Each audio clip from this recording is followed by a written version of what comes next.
Bonjour, je m'appelle Régis Fusier, je suis médecin anesthésiste réanimateur à l'Institut universitaire du cancer à Toulouse et également membre du conseil d'administration du groupe Facteurs Humains en Santé.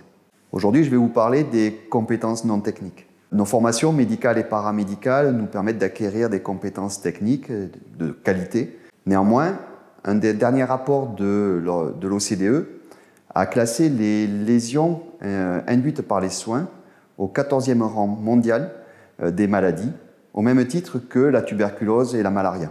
Dès lors, il faut se poser la question de savoir comment on peut améliorer la sécurité des soins et diminuer les conséquences des erreurs médicales. Si on compare à ce qui a été fait il y a 40 ans dans l'aviation, on va arriver à la notion d'introduire les facteurs organisationnels et humains. Aujourd'hui, dans le domaine de l'anesthésie-réanimation, domaine que je connais bien, nous avons du matériel de qualité, fiable, varié.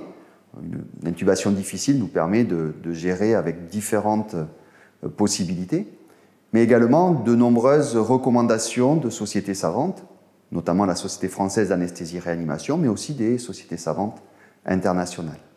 Néanmoins, on a toujours ce problème d'erreur médicale. Donc si on veut améliorer ces statistiques, il va falloir travailler sur les compétences non techniques. Compétences non techniques qui incluent la communication sécurisée, la gestion du stress, le partage des tâches, la connaissance de soi, etc. etc.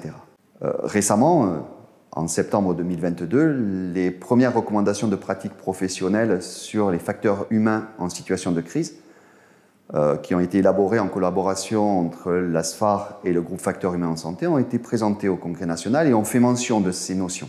Alors comment on peut travailler sur les compétences non techniques? Depuis une dizaine d'années environ, de nombreuses possibilités sont proposées aux professionnels de santé pour travailler lors de séances de simulation médicale. Et c'est un progrès indéniable qui a permis justement de mettre en avant les compétences non techniques. De nombreuses publications ont montré l'intérêt et le bénéfice de ces séances de simulation. Néanmoins, il faut souligner le fait que le risque, c'est qu'on en revienne rapidement à des compétences techniques. Par exemple, lors d'un scénario de gestion d'une intubation difficile, à la fin du scénario, on va peut-être m'expliquer que j'aurais pu mieux faire en termes de partage des tâches, en termes de communication, en termes de gestion. Néanmoins, si j'ai réussi à intuber le patient, je vais peut-être retenir que ça, et donc j'en reviens à du technique. Dès lors, nous avons essayé de réfléchir à comment on pourrait mettre en place pour les professionnels de santé une formation basée uniquement sur les compétences non techniques.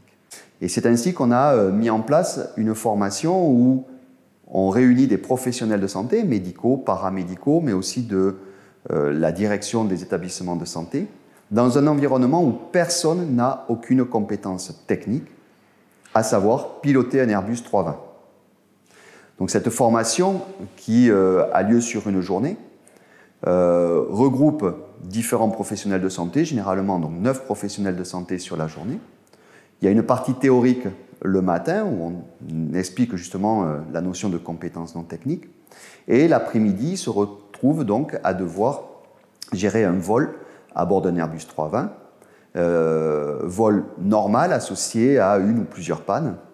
Et la répartition de l'équipage est ce qu'on peut trouver dans des compagnies aériennes. Il y a un pilote en fonction qui gère le pilotage, un pilote monitoring qui va surveiller et aider le pilote en fonction, mais aussi assurer la communication avec la tour de contrôle.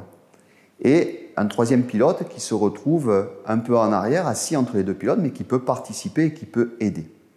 Et au cours de ce vol, ils vont découvrir l'importance des compétences non techniques pour mener à bien cette mission et travailler sur la communication sécurisée, travailler sur le partage des tâches, travailler sur la conscience de la situation.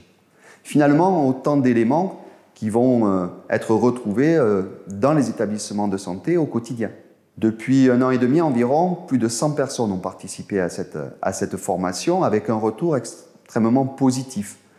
La note globale dépasse les 19 sur 20 et surtout, ce qui est intéressant, c'est de voir les commentaires des participants à ces formations qui insistent sur le fait que ça devrait être mis en place beaucoup plus tôt et dès la formation initiale. À partir de cette formation-là, reste à travailler maintenant au quotidien l'impact de cette formation dans la pratique de tous les jours. Et ça, c'est le challenge que l'on aura à mener dans les semaines, dans les mois à venir.